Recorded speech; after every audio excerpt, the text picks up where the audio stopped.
আসসালামু আলাইকুম সবাইকে। আজকে সবার প্রিয় রসমালাইয়ের রেসিপি নিয়ে এসেছি। রসমালাইয়ের নাম নিলে প্রথমেই আসে কুমিল্লার রসমালাইয়ের কথা। কুমিল্লার রসমালাই যারা খেয়েছেন তারা জানেন এটা অনেক বেশি মজা হয়। আজকের এই রসমালাই তৈরির সহজ রেসিপিতে চেষ্টা করেছি কুমিল্লার রসমালাইয়ের টেস্ট আনার জন্য।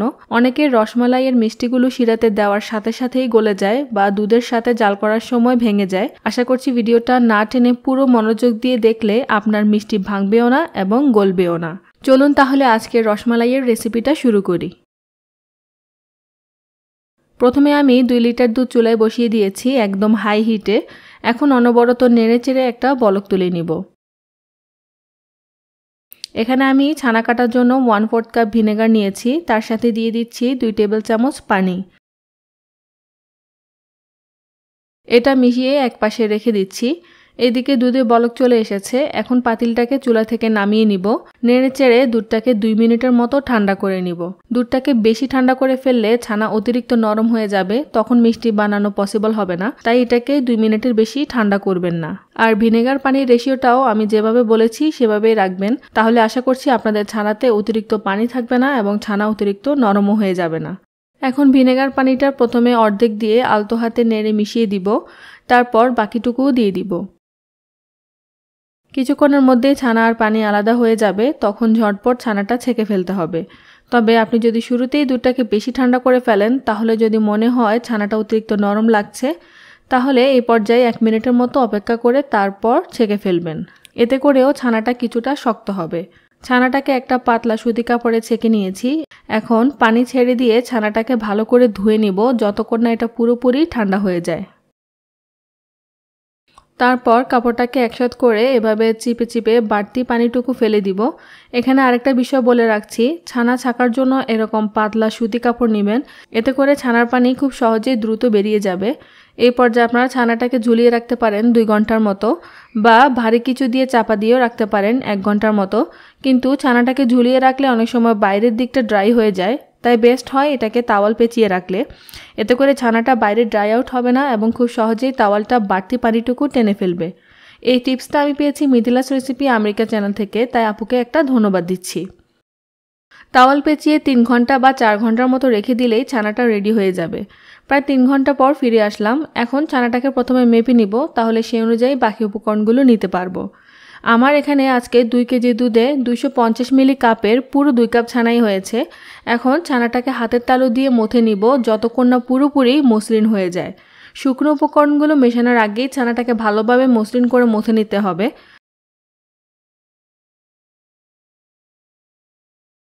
ছানাটা মথা হয়ে গেছে। এখন আমি ছানার সাথে মেশানোর জন্য বাকি উপকরণগুলো নিয়ে নিব। নিয়ে নিচ্ছি 4 চা চামচ ময়দা, 4 চা চামচ সুজি, 2 টেবিল চামচ চিনি,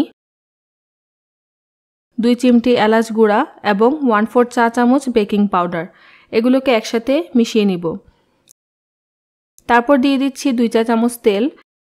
তেলটাকেও শুকনো উপকরণগুলোর সাথে ভালো করে মিশিয়ে নিব।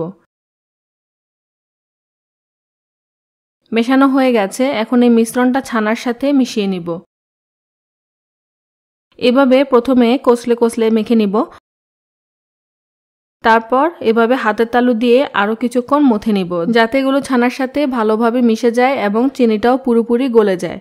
যখন মিশ্রণটা ভালোভাবে মিশে গিয়ে চিনি আর হাতে লাগবে না, তখন আর ম্যাশ করব না। এখন এই ছানাটাকে কয়েক ভাগে ভাগ করে তারপর এভাবে ছোট ছোট লেচি কেটে নিব।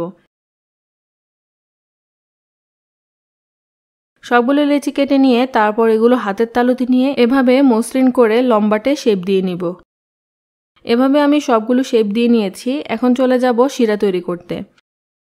একটা 32 সেন্টিমিটারের ছড়ানো পাত্রে নিয়ে নিচ্ছি 4 কাপ চিনি, দিয়ে দিচ্ছি 3.5 কাপ পানি,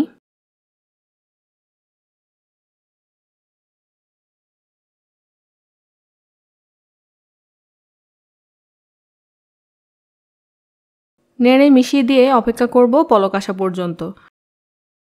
বলক চলে আসলে ছানার বলগুলো একসাথে শিরাতে ছেড়ে দিব। দিয়ে হাই হিটে 10 মিনিটের জন্য ঢেকে দিব। 2 মিনিটের মাথায় মিষ্টিগুলো নেড়ে দিব যাতে এগুলো ঘুরে যায়।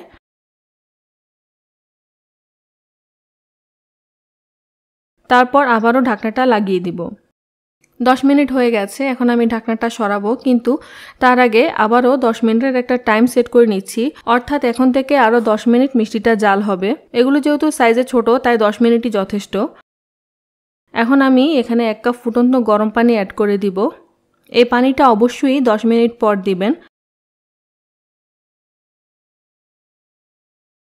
পানিটা নেড়ে মিশিয়ে দিয়ে আবারও 1 কাপ ফুটন্ত গরম পানি দিয়ে দিচ্ছি। প্রতিবার পানি দেবার পর এভাবে একটু নেড়ে পানিটা মিশিয়ে দিব। ঢাকনাটা লাগিয়ে দিলাম। এরই মাঝে কিন্তু প্রায় 3 মিনিট শেষ। ঢাকনা দেওয়ার 1.5 থেকে 2 মিনিটের মাথায় আবার ঢাকনাটা সরিয়ে নিয়ে চেক করতে হবে শিরাটা ঘন হয়ে গেছে কিনা। আমি আবারও এখানে 1 কাপ ফুটন্ত গরম পানি দিয়ে দিয়েছি। পানিটা মিশিয়ে দিয়ে চেক করেছি কতটা আঠালো আছে। এখন আর খুব একটা আঠালো লাগছে না, তাই আমি আর পানি দিলাম না। আবারও ঢাকনাটা লাগিয়ে দিলাম। প্রায় 2 মিনিট পর আবারও এখানে তৃতীয়বারের মতো 1 কাপ ফুটন্ত গরম পানি অ্যাড করে দিচ্ছি। 10 মিনিটের পর থেকে কিন্তু শিরাটাকে পাতলা করতে হবে, তখন আর কোনোভাবেই শিরাটাকে ঘন রাখা যাবে না। এখন আরও 2 মিনিট পর চতুর্থবারের মতো 1 কাপ পানি অ্যাড করে দিচ্ছি।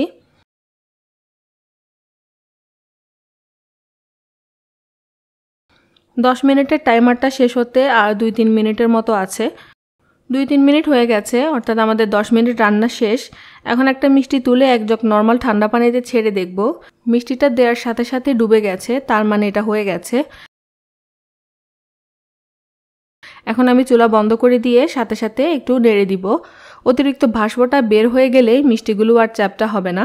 এই মিষ্টিগুলোর মধ্যে ঠান্ডা পানি দিব না, কারণ ঠান্ডা পানি দিলে মিষ্টিগুলোর ভিতরে ঘন শিরাটা লক হয়ে যায়, যেটা আমাদের রসগোল্লা বা সাদা মিষ্টির ক্ষেত্রে দরকার হয়। আপনাদের কাছে যদি মনে হয় শিরাটা এখনও অনেকটা ঘন, তাহলে 1 কাপ ফুটন্ত গরম পানি দিয়ে শিরাটা পাতলা করে নিতে পারেন।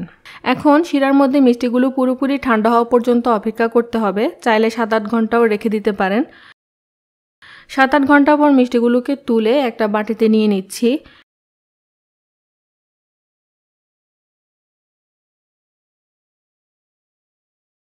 এখন আমি রসমালাইয়ের মালাইটা তৈরি করব, সেজন্য নিয়ে নিচ্ছি 3 কেজি দুধ।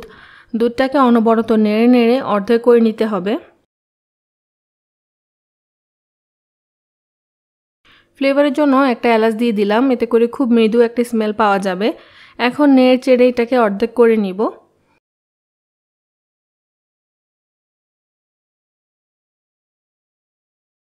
দুধটা রিডিউস হয়ে প্রায় অর্ধেক হয়ে গেছে। এখন আমি এখানে আধা কাপ চিনি দিয়ে দিব। চিনি দিয়ে আরও 5-7 মিনিট জাল করে নিব।